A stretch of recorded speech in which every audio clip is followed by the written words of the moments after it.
Thumbnail చూసారంటారు కదా, ధనవంతులు అవ్వాలంటే ఈ 4 విషయాలు తెలుసుకోవాలి.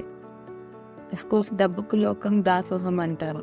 డబ్బు ఉంటే ఎవరైనా వాళ్ళకి దాసోహం అంటారు. డబ్బు ఉంటేనే ఈ సొసైటీలో వాల్యూ ఉంటుంది.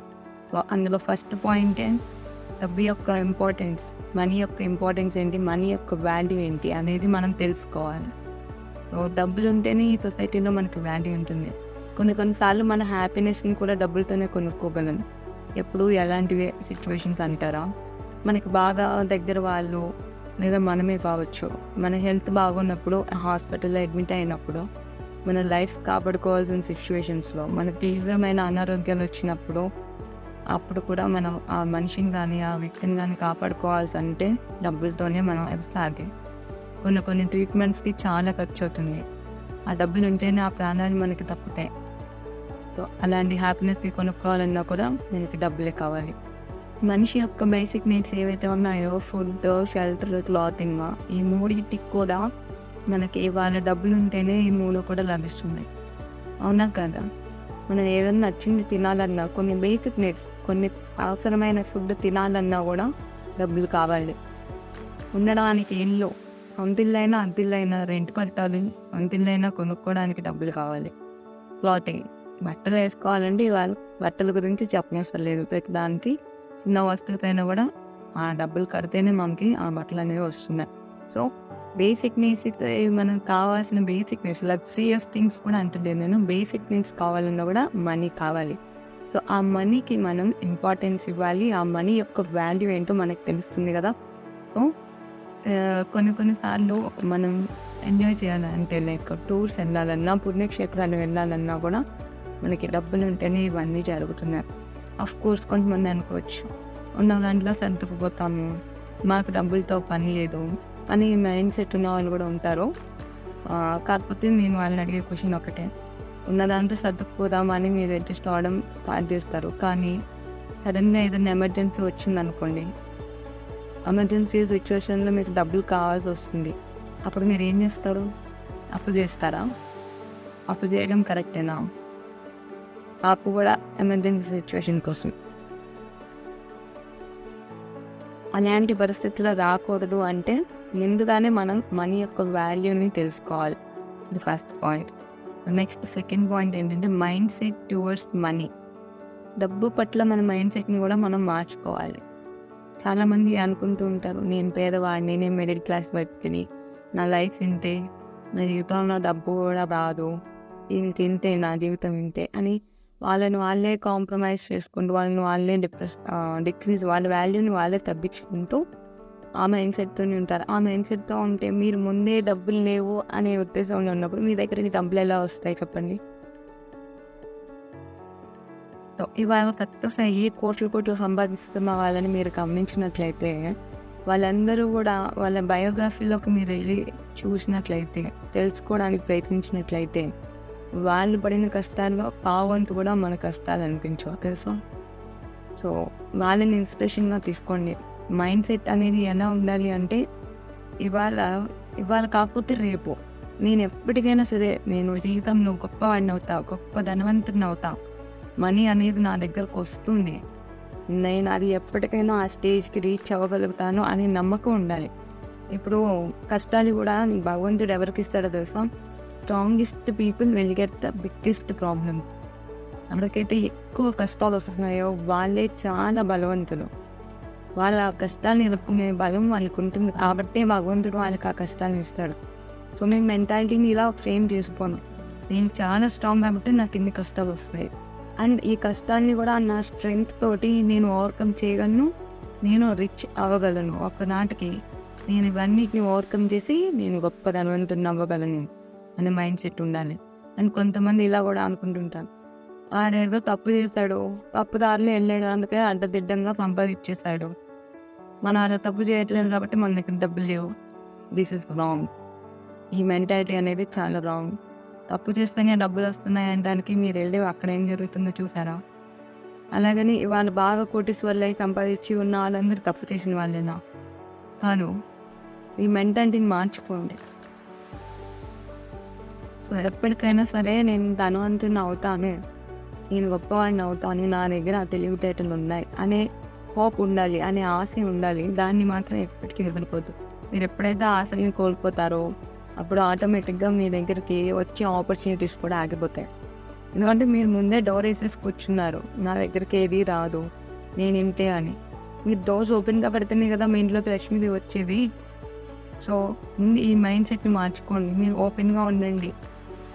నేను ఎప్పటికైనా ధనవంతుని అవుతాననే హోప్స్తో, ఆశలతోని ఉండాలి. మన మైండ్ సెట్ని, మన ఆలోచనని ఇలా మార్చుకోండి, ఓకేనా. Next third point, savings. సేవింగ్స్లో కూడా 2 రకాలు ఉంటాయి. ఒకటి ఎమర్జెన్సీ ఫండ్ అయితే, రెండవది ఇన్వెస్ట్మెంట్. ఫస్ట్ ఎమర్జెన్సీ ఫండ్ దేనికి? ప్రతి ఒక్కరు అసలు ముందు సేవింగ్స్ ఎందుకు చేయాలి అని చెప్తారు. నీ జీతం 20,000 కావచ్చు, ఈ జీతం తక్కువ అని నీకు అనిపించచ్చు, కానీ నువ్వు నెలకి 2,000 సేవ్ చేసుకో. నెలకి 2,000 తీసి పక్కన పెట్టు. సేవింగ్స్ అంటే పెద్ద మొత్తంలోనే ఉండాలని లేదు కదా, చిన్న మొత్తంలో కూడా ఉండొచ్చు. చిన్న అమౌంట్నే తీసి పక్కన పెట్టు. ఎమర్జెన్సీ ఫండ్ అంటే ఎప్పుడైనా మనకి ఎమర్జెన్సీ హెల్త్ ఇష్యూస్లో రావచ్చు. ఎప్పుడు మనకి చెప్పి రావు కదా, ఈ రోజుల్లో హెల్త్ ఇష్యూస్ చాలా వస్తున్నాయి, మనకి చెప్పి రావు, మనం ఊహించలేము కూడా. కొన్నిసార్లు దారుణ స్టేజ్లకు కూడా వెళ్తాం. అలాంటప్పుడు మనకి వేరే వాడి దగ్గర చేయి చాచకుండా ఉండాలి అంటే మన దగ్గర ఉన్నప్పుడే మనం దాచుకోవడం మొదలు పెట్టాలి. అలా చేస్తూ ఎమర్జెన్సీ ఫండ్ని, కొంత అమౌంట్ని మీరు పక్కన పెట్టుకోండి. అది మీరు కాదు అని మర్చిపోండి. నెల కింద పక్కన పెట్టుకోండి, దాంతో మీకు సంబంధం లేదు, అసలు మీ దగ్గర ఆ డబ్బులు లేవు అనే విషయాన్ని వదిలేసాం. ఎమర్జెన్సీ సిచ్యువేషన్ వచ్చినప్పుడే మీకు ఆ అమౌంట్ ఉందనేది గుర్తుకు రావాలి. సో ఇలా హెల్త్ ఇష్యూస్ వచ్చినప్పుడు, ఇంట్లో ఏదైనా ఫంక్షన్స్ జరిగినప్పుడు, మ్యారేజెస్ జరిగినప్పుడు మనకి ఇంకా ఇంకా ఇంకా అమౌంట్ కావాల్సి వస్తుంది. సో ఇంకా తప్పదు అనే సిచ్యువేషన్ వచ్చినప్పుడు ఆ ఎమర్జెన్సీ ఫండ్ని టచ్ చేయండి, అది మీకు బెనిఫిట్ అవుతుంది. అండ్ సేవింగ్స్ నేను చేయను, ఇప్పుడు నేను ఎందుకు సేవింగ్స్ చేయాలి, నాకు చాలా వయసు ఉంది, నాకు వచ్చే ఈ కొద్ది సంపాదనలో ఇంకా ఎందుకు పక్క తీయడం అని అనుకోవచ్చు. కొన్నాళ్ళకి మీతో పాటు ఫ్రెండ్షిప్ చేస్తూ, మీతో పాటు ఉన్న కొలీగ్స్ కానీ, మీతో పాటు పనిచేస్తున్న వ్యక్తులు కానీ ఇలాగే వెనక మీకు చెప్పకుండా సేవింగ్స్ చేసుకుంటూ ఉంటారు. వాళ్ళు ఒక స్టేజ్ తర్వాత మిమ్మల్ని దాటి మీకంటే పైకి ఎదుగుతారు. మీరు ఊహించని కూడా ఊహించలేరు, వాళ్ళు మీకంటే అంత ఎత్తుకి ఎదుగుతారు ఆల్ ఆఫ్ ఎ సడన్ అని మీరు అనుకుంటారు. కానీ వెనక వాళ్ళు ఎన్నో ప్లాన్స్, ఎన్నో సేవింగ్స్ చేసుకుంటూ ఒక స్టెప్ పైకి తీసుకోవడానికి అంత టైం పట్టింది. ఆ టైం మీరు చూసి, అరే వీడెట్లే ఎదిగాడురా ఇంత పెద్దగా, చూస్తుండగానే బిల్డింగ్లు కొన్నాడు, అది కొన్నాడు, ఇది కొన్నాడు, వీడికి నాకంటే తక్కువ జీతం ఉండేది ఒకప్పుడు, ఇప్పుడు చూడు నన్ను మించిపోయాడు, ఇలా బాధపడాలి ఎందుకు? మీరు కూడా ఆ టైం వచ్చిన తర్వాత మీరు సేవింగ్ స్టార్ట్ చేయాలని అని అనుకున్నప్పుడు ఆ సిచ్యువేషన్కి సహకరించకపోవచ్చు. సో ఎప్పుడైతే మీరు జాబ్ స్టార్ట్ చేస్తే, ఎప్పుడైతే మీరు పని చేయడం స్టార్ట్ చేస్తే అప్పటి నుంచి సేవింగ్స్ చేయండి. ఆ సేవింగ్స్లో కొంత పార్ట్ ఎమర్జెన్సీ ఫండ్గా పెట్టుకోండి, కొంత పార్ట్ ఇన్వెస్ట్మెంట్గా వాడండి. ఇన్వెస్ట్మెంట్స్ అంటే మనకి చాలా ఆప్షన్స్ ఉన్నాయి, కానీ ఇన్వెస్ట్మెంట్ చేసే ముందు 1కి 10 సార్లు రీసెర్చ్ చేసుకోండి.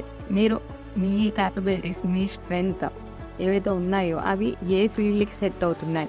ఫర్ ఎగ్జాంపుల్, మీకు బాగా స్టాక్స్ మీద నాలెడ్జ్ ఉందనుకోండి, అప్పుడు మీరు స్టాక్స్ గురించి నాలెడ్జ్ తెచ్చుకోండి, ఆ స్టాక్స్లో ఎలా ఇన్వెస్ట్ చేయాలో తెలుసుకోండి. ఎప్పుడైనా కూడా ఇన్వెస్ట్మెంట్ చిన్న అమౌంట్తో స్టార్ట్ చేయాలి, ఒకేసారి లక్షలు పెట్టొద్దు. ఓకే, చిన్న అమౌంట్తో స్టార్ట్ చేయండి ఏదైనా సరే. అలాగే రియల్ ఎస్టేట్లో పెట్టవచ్చు. రియల్ ఎస్టేట్లో ల్యాండ్స్, ప్లాట్స్ పెట్టి మళ్ళీ రీసేల్ చేయడం, వీటిలో అనుభవం ఉండాలి. దేంట్లో అయినా మీరు ముందు దిగి అనుభవాన్ని తెచ్చుకున్న తర్వాతనే మీరు ఆ పని స్టార్ట్ చేయండి. ఓకే, ఇన్వెస్ట్మెంట్ అంటే మనం దాచుకున్న డబ్బులు, అవి ఎంతో కష్టపడి దాచుకున్న డబ్బులు, అవి వాటిని ఎంత జాగ్రత్తగా, ఎంత పొదుపుగా మనం అన్నీ తెలుసుకొని దానికి అంత వెలివిచ్చి పెడతామో దానికి 10 రెట్లు ఎక్కువ తిరిగి మనకు వస్తుంది. సో ఇన్వెస్ట్మెంట్ చేసే ముందు 1కి 100 సార్లు అయినా సరే కనుక్కొని దిగండి. అండ్ సేవింగ్స్ చేయాలి అంటే ముందు మీరు ఒక ప్లాన్ వేసుకోవాలి, ఒక లిస్ట్ రాసుకోవాలి. ఏంటంటే మీ డ్రీమ్స్ ఏవైతే ఉన్నాయో, చాలామందికి చాలా డ్రీమ్స్ ఉంటాయి. నేను కారు కొనుక్కోవాలి, నేను ఇల్లు కొనుక్కోవాలి, మా మమ్మీకి గోల్డ్ కొనిపెట్టాలి, ఇలాగా, లేదా మా వైఫ్కి గోల్డ్ కొనించాలి, లేదా నా పిల్లల కోసం ఫ్యూచర్ వాళ్ళ పెళ్ళిళ్ళ కోసం సేవ్ చేయాలి. ఇలా కొన్ని లిస్ట్ డౌన్ చేసుకోండి. అది చిన్న వస్తువు అయినా సరే మీరు ఒక లిస్ట్లో రాసుకోండి మీ డ్రీమ్స్ని. అలా రాసుకున్న తర్వాత మీరు రోజు లేవగానే చూసే ప్లేస్ ఏదైతే ఉంటుందో అక్కడ స్టిక్ చేసుకొని మార్నింగ్ లేవగానే చదవండి, మళ్ళీ ఈవినింగ్ పడుకునే ముందు చదవండి. ఇలా రోజు మీరు ఆ లిస్ట్ని చూడడం వల్ల మీరు ఆ గోల్స్ ఏవైతే ఉన్నాయో వాటి వైపుగా మీ ఆలోచనలు వెళ్తాయి అన్నమాట. సో మెల్లమెల్లగా మీకు ఆ సిచ్యువేషన్స్, ఆ ఆపర్చునిటీస్ అవే ఎదురొస్తాయి. ఎందుకంటే మీరు రోజు అవి చూస్తూ కోరుకుంటున్నారు కాబట్టి మీ సబ్కాన్షియస్ మైండ్ దాన్ని తీసుకుంటుంది. అలా తీసుకున్నప్పుడు దానికి తగ్గట్టుగానే మీరు ఆ పాత్రని వెళ్తారనమాట. సో ఇలా లిస్ట్ ఆన్ చేసుకోండి. దాంట్లో కూడా ప్రయారిటైజ్ చేసుకోండి. ఏది ముందు, ఏది నెక్స్ట్, ఏది తర్వాత, ఇట్లా ఫస్ట్ ఇది, సెకండ్ ఇది అని ప్రయారిటైజ్ చేసుకోండి. Okay. And last and foremost thing, బాగా ఇంపార్టెంట్ పాయింట్ అని చెప్పాను కదా, 4th point, that is how to earn and attract money. డబ్బుల్ని మన వైపు ఎట్లా అట్రాక్ట్ చేయాలి, డబ్బుల్ని ఎలా ఎర్న్ చేయగలగాలి అనేది అనమాట. సో డబ్బులు అట్రాక్ట్ చేయాలి అంటే ముందు మన ఫోకస్ దేని మీద ఉండాలి? డబ్బుల మీద ఉండాలి, సంపద మీద ఉండాలి. ఇప్పుడు చాలామంది ఇలా ఆలోచిస్తుండొచ్చు, నా దగ్గర ఎప్పుడో డబ్బులు ఉండవు, నేను ఎంత పని చేసినా నా చేతిలో డబ్బులు ఉండవు, లేవు ఉండవు. ఈ ఆలోచన మీద ఉంటే మీకు డబ్బులు ఎట్లా వస్తాయి? ముందుగానే మీరు నెగిటివ్ ఫీలింగ్స్తో ఉన్నారు, నెగిటివ్ ఎమోషన్స్తో ఉన్నారు డబ్బు పట్ల. అప్పుడు డబ్బు మీ దగ్గరికి ఎట్లా వస్తుంది? సో ముందు డబ్బు రావాలి మీ దగ్గరికి. మీరు డబ్బుల్ని అట్రాక్ట్ చేయాలంటే మీ దగ్గర డబ్బులు ఉన్నాయి అనే థాట్తో మీరు ఉండాలి. అఫ్కోర్స్ ఉండకపోవచ్చు, కానీ మీ మెంటాలిటీ ఎలా ఉండాలి అంటే లేవు అనే పదం ఉంటే లేవు అన్నట్టుగానే ఉంటుంది. కాబట్టి ఫస్ట్ మీరు లేవు అనే పదాన్ని మానేయండి అనేది డబ్బుల పరంగా ముఖ్యంగా. And second thing, feeling happy is the fastest way to bring money in to the life. ఏదైతే హ్యాపీగా ఫీల్ అవుతారో ఆ హ్యాపీగా ఫీల్ అయిన వాళ్ళ జీవితంలోకి డబ్బులు ఫాస్ట్గా వస్తాయంట. ఇది నేనంటున్న మాట కాదండి, రీసెర్చెస్ చెప్తున్నాయి. రీసెర్చ్ ఏం చెప్తున్నాయో చెప్పనా? ఎవరైతే ఇంటర్నల్గా పీస్ఫుల్గా ఉంటారో, ఇంటర్నల్గా హ్యాపీగా ఉంటారో ఫస్ట్, అలాగే ఇంటర్నల్లీ విజన్ ఎవరికైతే క్లారిటీ ఉంటుందో వాళ్ళు ఏ పని చేసినా వాళ్ళ జీవితంలోకి అవుటర్ థింగ్స్ ఏవైతే వాళ్ళు కోరుకుంటున్నారో, లైక్ మనం ఎందుకు కోరుకుంటున్నాం? మంచి ఇల్లు కావాలని, మంచి కార్ కావాలని, నా బిజినెస్ బాగా వర్క్ అవ్వాలని, ఇలాగా కొన్ని అవుటర్ థింగ్స్ కోసమే కదా మనం మనీ కోరుకున్నాం. సో ఈ అవుటర్ థింగ్స్ అన్నీ మనకి రావాలి అంటే ముందు మనం ఇంటర్నల్లీ పీస్ఫుల్గా ఉండాలి, ఇంటర్నల్లీ హ్యాపీగా ఉండాలి. దానికి ఏంటి కనెక్షన్ అంటారా? ఎప్పుడైతే ఒక వ్యక్తి పీస్ఫుల్గా, హ్యాపీగా, ఏ బాధ లేకుండా ఉంటాడో అప్పుడు అతను తీసుకున్న ప్రతి డెసిషన్ కరెక్ట్గా ఉంటుంది. సో ఇలాంటి మనీ రిలేటెడ్ థింగ్స్లో క్లారిటీ అవసరం. అప్పుడు తీసుకునే డెసిషన్స్ ఏవైతే ఉంటాయో అవి కరెక్ట్ డెసిషన్స్ తీసుకుంటే మనం పెట్టిన పెట్టుబడి ఏదైతే ఉంటుందో అది 10 రెట్లు అయి మనకు తిరిగి వస్తుంది. అలాగే ఏ దారిలో వెళ్తే డబ్బులు వస్తాయి అనేది కూడా మనం జాగ్రత్తగా 1కి 10 సార్లు అనలైజ్ చేసుకొని ఆలోచించగలం. సో ఈ అవుటర్ థింగ్, అలాగే నేను ఏం చేస్తే నాకు డబ్బులు వస్తాయి, నేను ఏ దారిలో వెళ్తే నాకు డబ్బులు వస్తాయి. ఫర్ ఎగ్జాంపుల్, మీకు 9 to 6 జాబ్ ఒకటి ఉంది, ఆ దారిలో వెళ్తున్నారు, మీకు ఎంతో కొంత శాలరీ వస్తుంది. కానీ ఈ శాలరీతో నాకు ఇల్లు గడవట్లేదు, నాకు ఇవి సరిపోవట్లేదు, నేను ఇంకా ధనవంతుని అవ్వాలి అంటే మీరు ఏం చేయాలి ఇంకా నెక్స్ట్ అనేది మీరు ఆలోచించాలంటే మీరు ముందు పీస్ఫుల్గా ఉండాలి. సో ముందు సెటిల్ అయ్యి పీస్ఫుల్గా ఉన్నప్పుడు నెక్స్ట్ ఏం చేయాలి, నాకున్న టాలెంట్స్ ఏంటి, నాకున్న స్ట్రెంగ్త్ ఏంటి, నేను దేని వైపుగా వెళ్తే నాకు వస్తుంది అని నెక్స్ట్ పార్ట్ టైం కానీ ప్యాసివ్ ఇన్కమ్ కానీ క్రియేట్ చేసుకోండి. ఇప్పుడు యూట్యూబ్లో ఇన్కమ్ చాలామంది సంపాదిస్తున్నారు. వాళ్ళు చేసే, రీసెంట్గా చూసాం మనం, లారీ డ్రైవర్కి 5 లక్షలు పర్ మంత్లీ ఇన్కమ్ వస్తుంది. అతను లారీ డ్రైవర్కి యాక్చువల్ శాలరీ ఎంత ఉంటుంది, యూట్యూబ్ ద్వారా ఎంత వస్తుంది, తన స్ట్రెంగ్త్ ఏంటో తను తెలుసుకున్నాడు కాబట్టి తను యూట్యూబ్లోకి వచ్చాడు, దాని గురించి రిలేటెడ్ వీడియోస్ చేశాడు, తను ఇన్కమ్ సంపాదిస్తున్నాడు. సో ఇది 9 to 6 job me family lead చేయడానికి స్టార్ట్ చేసి ఉండొచ్చు, కానీ మీ లోపల ఒక స్ట్రెంగ్త్ అనేది ఉంటుంది, మీ స్వధర్మం అనేది ఒకటి ఉంటుంది. అదేంటో మీరు ఐడెంటిఫై చేయండి. ఐడెంటిఫై చేసి ఆ వైపుగా వెళ్ళండి. యూట్యూబ్ ఒక్కటే అంటలేదు నేను. కొంతమందికి ఆర్టిస్టులు ఉంటారు, పెయింటింగ్స్ వచ్చిన వాళ్ళు ఉంటారు, కొంతమంది మండల ఆర్ట్ వచ్చిన వాళ్ళు ఉంటారు, ఇంకొంతమందికి ఇంకేదో. సో మీ టాలెంట్ ఏంటి, మీ స్ట్రెంగ్స్ ఏంటి లిస్ట్ డౌన్ చేసుకోండి. కొంతమంది కుకింగ్ బాగొచ్చు, రెస్టారెంట్ లాంటిది లేదా రోడ్డు పక్కన బండి పెట్టుకో. నీ వాల్యూని తగ్గించుకున్నట్లు కాదు, నీకు డబ్బులు కావాలంటే నువ్వు కష్టపడాలి. కష్టం కూడా ఎలాగా, నీకు నచ్చింది అనుకో, నీకు నచ్చిన పని అనుకో, నీకు అది కష్టంగా అనిపించదు, ఇష్టంగానే చేస్తాం. అండ్ ఇష్టంగా చేసే పనిలో, హ్యాపీగా ఉండి చేసే పనిలో డబ్బులు బాగా వస్తాయి. So this is how it works. మనీని అట్రాక్ట్ చేయాలంటే మీకు నచ్చిన పని చేయాలి. నచ్చిన పని అని చెప్పాను కదా అని చెత్త పనులు చేయకండి, బ్యాడ్ థింగ్స్ వైపు వెళ్ళకండి. లైక్ లక్కీ డ్రాస్ అని, గేమ్స్ అని, ఇలాంటి వాటిల్లో ఇన్వెస్ట్ చేయొద్దు. This is waste of time. అది కంప్లీట్లీ లక్ బేస్డ్. లక్ని ఎప్పుడు నమ్ముకోకూడదు ఇలాంటి డబ్బు సంబంధించిన విషయాల్లో ముఖ్యంగా. ఇంకొకటి, give money for more money. నీకు డబ్బులు రావాలంటే నువ్వు డబ్బులు ఇవ్వడం మొదలు పెట్టాలి. ఇదేదో కొంచెం ఎంతగా ఉంది, తేడాగా ఉంది అనుకున్నారా? ఇచ్చేవాడి చెయ్యి ఎప్పుడు పైనే ఉంటుంది అని అంటారు చూస్తారా? అలాగే ఇచ్చేవాడు ఎప్పుడు పైకి ఎదుగుతాడు. అలాగని ఇవ్వడం వేరు, సాక్రిఫైస్ చేయడం వేరు. మీరు ఇక్కడ తెలుసుకోండి. మీ దగ్గర లేకపోయినా తెచ్చి సాక్రిఫైస్ చేయమని నేను అంటలేదు. మీ దగ్గర ఉన్న దాంట్లో కొంత భాగాన్ని సొసైటీకి, చారిటీకి ఇవ్వండి. అలా చేసిన వాళ్ళు చాలామంది ఉన్నారు. మీరు చాలామందిని గమనించి ఉంటే, ఎవరైతే ఫేస్బుక్ ఫౌండర్ ఉన్న మార్క్ జుకర్బర్గ్ కొన్ని ఇయర్స్ బ్యాక్ తన ప్రాపర్టీలో చాలా పెద్ద పర్సంటేజ్ని చారిటీకి ఇచ్చేసాడు. తక్కువ పర్సంటేజ్ని తన దగ్గర ఉంచుకున్నాడు. ఇలా చాలా గొప్పగా ఎదిగిన వాళ్ళందరూ కూడా ఎక్కువ మొత్తంలో ఇచ్చేస్తూ ఉన్నారు. ఎవరైతే ఇచ్చేస్తూ ఉంటారో మనీని, అది కూడా ఏదో తిరిగి వస్తుందని కాదు, ఇచ్చేటప్పుడు కూడా మన మనసులో మంచి ఫీలింగ్స్ ఉండాలి, గ్రేట్ ఫీలింగ్స్ ఉండాలి. అది చారిటీగా ఇచ్చేసాను, రిటర్న్ ఎక్స్పెక్ట్ చేయకూడదు. అలా ఇచ్చేసిన తర్వాత నీకు దానికి 10 తిరిగి వస్తుంది. ఇందుకోసమే మనం గుడికి వెళ్ళినప్పుడు దక్షిణ వేయాలి అనేది మన పూర్వీకుల సంప్రదాయం. So give money to get more money. అర్థమైందా? పిసినారులాగా దాసి పెట్టుకొని పైకి ఎదుగుతారు చాలామంది. కానీ రిచ్ అవ్వడం ఈజీయే, ధనవంతులు అవ్వడం ఈజీయే, కానీ ధనవంతులుగా కంటిన్యూ అవ్వడం కష్టం. అలా ధనవంతులుగా కంటిన్యూ అవ్వాలంటే, దేవుడు నిన్ను ఆ స్థాయికి తీసుకెళ్ళాడు అంటే నీ వల్ల నలుగురికి ఉపయోగం, నువ్వు నలుగురికి ఉపయోగపడాలని, నీ వల్ల నలుగురికి లాభం చేకూర్చాలని తీసుకెళ్ళాడు. అక్కడికి ఎదిగిన తర్వాత ఆ స్టేజ్కి నువ్వు పెట్టడం స్టార్ట్ చేయాలి. పెట్టడం స్టార్ట్ చేయలేదు అనుకోండి, అక్కడ నుండి పడిపోవడం కూడా అంతే ఈజీ. So give money.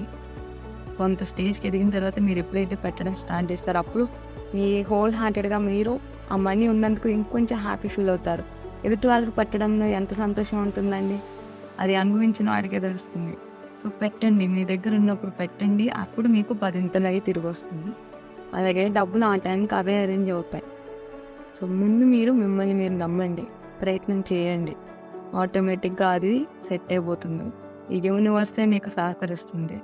మీ సబ్ కాన్షియస్ మైండ్ని మీరు స్ట్రాంగ్గా ప్రిపేర్ చేసుకోండి. నేను ధనవంతుని అవుతాను, ఇప్పుడు కాకపోతే ఇంకొక కొన్ని ఇయర్స్లో నేను ఆ స్టేజ్కి, పలానా స్టేజ్కి రీచ్ అవుతాను, నా దగ్గర అన్నీ ఉంటాయి, అలాగే నేను అందరికీ హెల్ప్ చేస్తాను కూడా. నేను నా దగ్గరికి వచ్చిన తర్వాత డబ్బుల్ని నేను 10 మందికి సహాయపడాలి అనే మంచి ఉద్దేశంతో ధర్మ మార్గంలో మీరు ఎదగాలని అనుకుంటే ఖచ్చితంగా మీరు ఆ స్థాయికి చేరుకుంటారు, మీరు ఆ పనులు చేయగలుగుతారు కూడా. సో ధనవంతులు అవ్వాలంటే ఇప్పుడు నేను చెప్పిన 4 విషయాలు మీరు అర్థం చేసుకొని మీ జీవితంలో పాటించడానికి ట్రై చేయండి. అలాగే కొన్ని ఇయర్స్, కొన్ని మంత్స్ పట్టొచ్చు కొంతమందికి, కానీ నమ్మకం వదులుకోవద్దు, ఆశల్ని వదులుకోవద్దు, ప్రయత్నించండి. ఖచ్చితంగా ఒకనాటికి మీరు కూడా రిచ్ అవుతారు. రిచ్ అంటే డబ్బులు ఉంటే సరిపోదు, ఇల్లు ఉంటే, కారు ఉంటుంది, అన్నీ ఉంటాయి, బిజినెస్లు నడుస్తాయి, కానీ ఇంటర్నల్లీ హ్యాపీగా ఉండాలి, మెయిన్ ఇంపార్టెంట్. ఇవన్నీ ఉన్నా లేకున్నా ముందు మీరు ఇంటర్నల్లీ హ్యాపీ, పీస్ఫుల్ ఉండాలి. ఇలా ఉన్నప్పుడే మీ దగ్గరికి డబ్బులు వస్తుంది. డబ్బులు ఉన్నా కూడా మీరు అలా ఉండగలిగితేనే, మీరు హ్యాపీగా ఉండగలిగితేనే ఆ డబ్బులు మీ దగ్గర ఎక్కువ కాలం నిలబడుతుంది.